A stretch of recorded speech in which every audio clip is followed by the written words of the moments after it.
Jangan lupa subscribe channel YouTube TVRI Bengkulu, like, komen, dan nyalakan notifikasinya.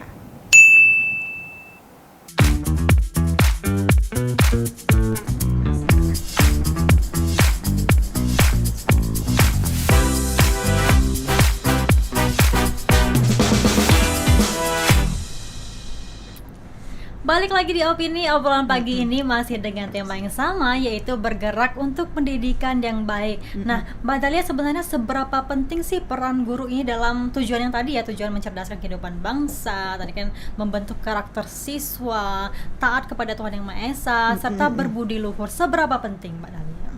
Sangat penting ya, sangat penting karena guru itu nggak bisa digantikan dengan walaupun secanggih apapun media pembelajaran hari ini, tapi tetap media itu harus dipakai oleh guru yang profesional supaya bisa tersampaikan.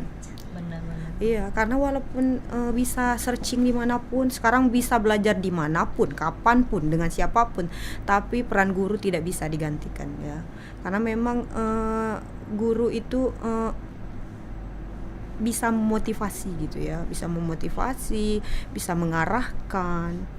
Guru cuma bukan bisa mengajar aja, tapi mendidik gitu kan, sesuai dengan harapan kita semua bahwa diharapkan generasi kita ini, generasi bangsa ini karakternya sesuai dengan profil Pancasila gitu, sesuai dengan nilai-nilai norma Pancasila itu. Ada ini. Oke, nah ini kan selama 13 tahun Mbak mengajar ya, suka dukanya apa sih Mbak jadi guru? Karena kan seperti Mbak bilang tadi ya, karakter siswa itu kan berbeda-beda ya, ada yang bandel, ada yang memang pinter, ada yang pendiam, dan gimana sih cara Mbak ngatasinya hal-hal seperti itu? Nah, itu perlu pembelajaran dengan berjalannya waktu dan pengalaman. Oh, ternyata menghadapi orang yang seperti ini begini gitu ya kan. Karena mendidik itu tidak cuma bisa kita berkomunikasi dengan peserta didiknya, tapi juga dengan orang tua mereka supaya pendidikan itu bisa berjalan sesuai dengan maunya ini ya. Kayak Ki Hajar Dewantara itu ya kan, yang di depan memberi contoh, yang di tengah menyemangati, dan yang di belakang memberi dorongan supaya bergerak gitu.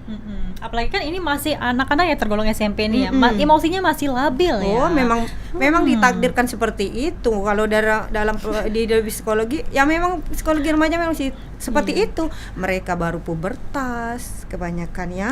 Yang cowoknya begitu juga ya kan, baru mereka kan belum kadang anak mahasiswa aja belum tuh paham, ibaratnya masih perlu diberi bimbingan, apalagi remaja. Memang kenakalan itu, istilah kenakalan kan ada terjadi di remaja, jarang kenakalan dewasa ya kan, kenakalan remaja. Iya, karena memang begitu. Karena masih masa-masa pubertas tadi ya kan. Saat menghadapi karakter yang unik-unik inilah kadang bisa bisa menjadi duka, bisa menjadi suka. Bisa. Kalau misalnya gurunya emosian, gedek juga nih ya sama murid-murid gitu ya. Kalau kita kasih arahan berulang kali nggak bisa, tinggal kita doakan aja, semoga dia nanti menyadari gitu. Karena lambat laun mereka akan sadar, yang kita didik ini kan manusia. Iya. Memang butuh proses. Kadang ada yang cepat tuh berubahnya, ada yang lambat. Karena pernah terjadi, begitu anaknya udah merantau ke luar negeri, inbox, "Mem, makasih ya. Dulu walaupun saya ibaratnya dia sendiri yang ngecapnya nakal gitu kan. Pertanyaannya ada, masih nggak ada anak-anak yang nakal seperti saya dulu? Oh, nggak ada, yang anak itu nggak ada yang nakal, saya ngomong, cuma minta perhatian, saya ngomong gitu. Butuh perhatian anak-anak itu. Iya benar. Ada yang aktif, dia memang nggak mau duduk diam itu kan. Kasihlah bola, suruh lari, senang dia. Iya. Berarti anak itu kecerdasan di kinestetiknya.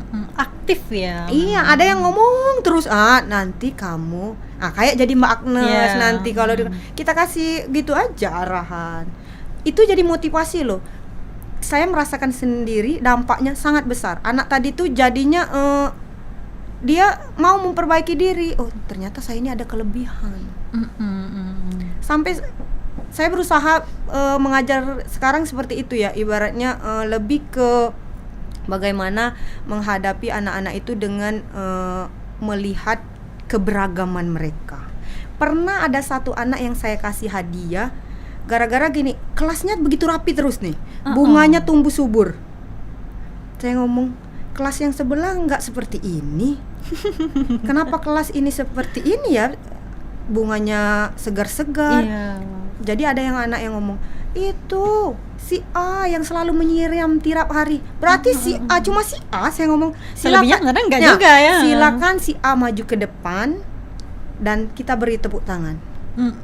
Ini salah satu kecerdasan yang dimiliki oleh siswa yang berupa naturalistik. Ibaratnya dia itu peka dengan alam, peka dengan hewan. Kecerdasan itu kan ada banyak. Bukan cuma yang pandai matematika jago 100 terus. Ini puji.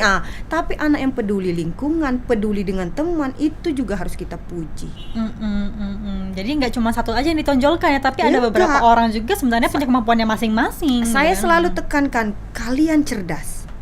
Begitu kalian mampu duduk di sekolah ini, berarti anak yang cerdas. Nggak semua orang bisa belajar loh ya kan? Iya.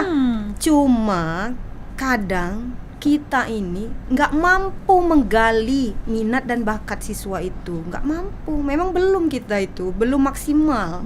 Kita cuma mengukur dengan standar. Kalau ada anak yang dapat rendah itu, ya memang mungkin kecerdasannya bukan di bidang itu, nggak bisa kita paksakan. Jangan menyuruh ikan naik atas pohon gitu ibaratnya kan. Karena kan ini masih SMP ya, masih usia-usia yang memang labil dan juga masih mencari jati diri. Karena ada beberapa orang yang memang nggak terlalu paham nih tentang materi pembelajaran, tapi mereka mungkin aktifnya di olahraga misalnya, kan ya, kesenian seperti itu. Tapi kita kalau sekilas di kelas itu sudah tahu tuh ada yang pendiam. Pendiam itu suruh aja dia nulis tuh, bisa biasanya. Iya. Pendiam, dia biasanya mengungkapkan sesuatu dengan tulisan, menata suatu dengan rapi. Saya kan juga pengelola perpustakaan, jadi ada satu anak itu pendiam.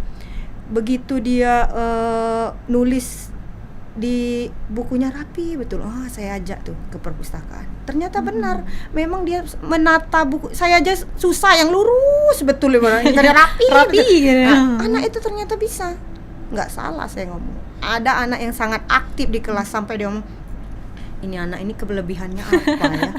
Begitu hari Jumat kan kita ini olahraga kan, senam kan. Nah, jadi kadang anak-anak tuh musiknya ganti ya kan, kalau kita ya sekarang kita ganti yang tapi memang masih ranah positif gitu ya kan, musiknya saya tarik anak itu maju ke depan, saya yakin kamu bisa, padahal cuma sekali itu saya ibaratnya, tapi feeling saya nggak salah. Begitu sampai ke depan, lihat di laptop kan, kami pakai laptop tuh ya kan, dengar lagunya ya. Dia mampu menirukan gerakan itu. Cepat tanggap orangnya ya. Berarti kamu ini cerdas di kinestetik sih, anak ini. Ya udah jadi boy band girl band. Jangan membatasi ini kreativitas anak. Biarkan mereka berkembang memang maunya mereka, tapi kita mengarahkan supaya ini nggak kebablasan. Jadi sebenarnya siswa juga pun harus tahu nih, dan juga kemampuan mereka tuh di bidang apa seperti kan. Karena ada beberapa juga orang tua yang memang mengarahkan mereka padahal bukan bidang mereka, seperti itu kan. Akhirnya buat stres lah si anak gitu. Kalau dari sekolah itu sebenarnya ketahuan anak yang mau maju terus tuh kan, itu beda lagi, anaknya sangat percaya diri. Tapi ada anak yang memang dia punya ide tuh, tapi nggak berani menuangkan, nggak berani berbicara. Sebenarnya pengen tapi nggak pede, nggak percaya diri, nggak berani tadi. Nah sekarang kan peran guru bagaimana kita mampu menjadikan anak itu tadi semuanya percaya diri dengan kecerdasan mereka masing-masing. Jadi nggak ada saling menjatuhkan ya, kalau nggak ada, saling menyudutkan nggak ada juga. Semua orang punya kelebihannya masing-masing. Iya, punya kecerdasan masing-masing. Pokoknya kalau udah masuk ke sekolah itu pokoknya ciptaan Tuhan itu tidak ada yang gagal. Berarti anak itu sudah cerdas, tapi pada bidang masing-masing. Pada bidang masing-masing, ya benar sekali. Tapi kalau Mbak Dahlia sendiri sejauh ini aman-aman aja ya kalau jadi guru ya? aman, nggak ada misalnya konflik dengan siswa ada, tapi Iya. nggak yang sampai berhari-hari. Ya enggak lah. Ya namanya emosi ya, masih Iya, Kak, labil saya kita ya. begini, tarik nafas, saya yang dewasa, mereka remaja, mereka butuh saya. Suatu saat saya doakan mereka akan ingat apa yang dilakukan mereka itu salah. Dan juga itulah gambaran seberapa pentingnya peran guru ya Iya, dalam mendidik benar. karakter siswa. Oke Mbak Dahlia, kita jeda dulu. Nanti kita bahas lagi terkait dengan tema kita, yaitu bergerak untuk pendidikan yang baik. Pemirsa, kami akan kembali setelah yang satu ini.